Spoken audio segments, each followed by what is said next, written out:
So you're buying a home and you really are looking at this as this daunting process and you really don't know what to do. Well, let me give you some advice from a person who's bought 3 homes personally herself, sold 2, and helped hundreds and hundreds of people buy homes.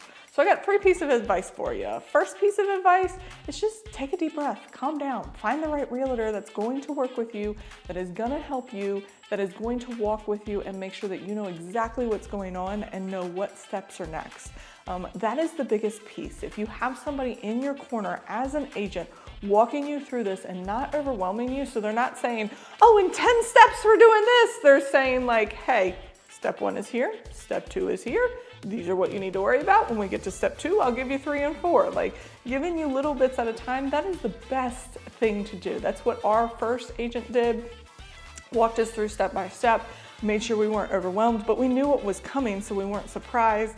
Talked us through everything, and that's what I do with my clients is we sit down, we have a whole entire conversation about here's all the steps, here's the 10,000 foot view, and then here's the 2 that you need to worry about today. And once you get through these 2, we'll worry about these 2. And so that's my one big piece of advice, and that is the biggest piece of advice I can give you is get yourself an agent that works with you. It doesn't have to be the first agent that you talk to. You can interview multiple agents and figure out which one is the best for you because you're gonna be talking to us a lot. The last thing we want is for the phone to ring when we're calling you and you're like, oh my golly, I gotta pick up the phone again. Like we don't want that. We want you to be, I don't need happy every time, but you know, at least normal, not angry or frustrated or mad when I call. Second piece of advice, take your time and trust your gut. If you walk into your house and you're looking at houses and you're like, this is home and it's the first house, trust your gut. But at the same time, take a step back and think about it. Like, don't walk into that first house, be like, yes, I'm writing an offer and write an offer in 2 seconds and like have everything and then go home and be like, crap, what did I just do? Take your time. Walk into that first house. If you love it, go sleep on it or go think about it for a couple hours and then move forward. If you don't love it, that's fine. Look at more houses. But just take your time because there's a ton of houses out there. There's a ton of different looking houses. There's a ton of different setups. I mean, there's thousands and thousands and thousands of houses with different ways to do everything and put it together within your price point that you're gonna wanna make sure you make the right decision.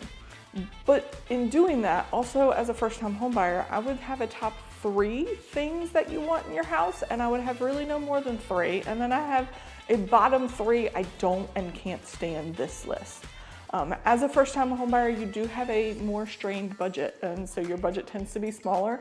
And so as long as you have a couple things that you want in the house and a couple things that you don't want, we can usually easily find you a house that feels like home and that is yours.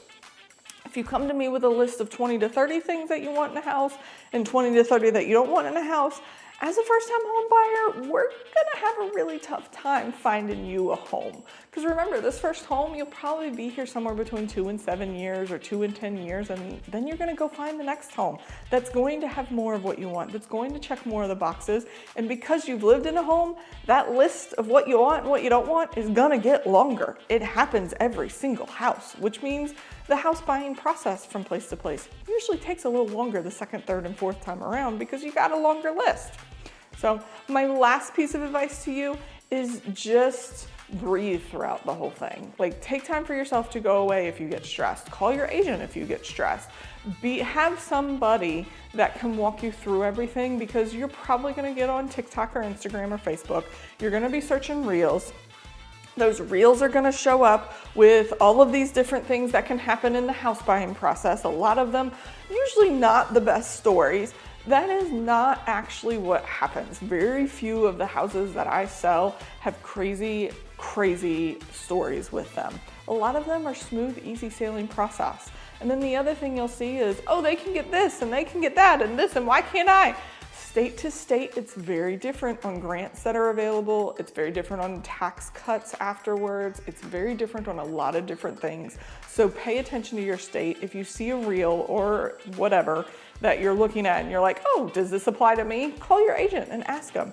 Like Texas has a homestead exemption, and I think Florida does, and a couple other states do. Virginia, we don't have a homestead exemption, so we don't get that tax cut after we move into our house if it's our primary house. But you're gonna see that on Instagram and Facebook, and it's gonna pop up.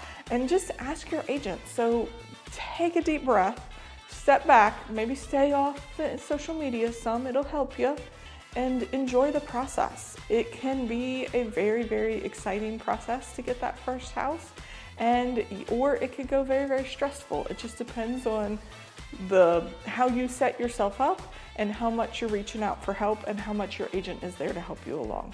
So those are my top 3 biggest things I would tell you as a first-time home buyer to do. If you want to know more or you want to know the whole process, give me a call, shoot me a text, love to help, and don't forget to like and subscribe.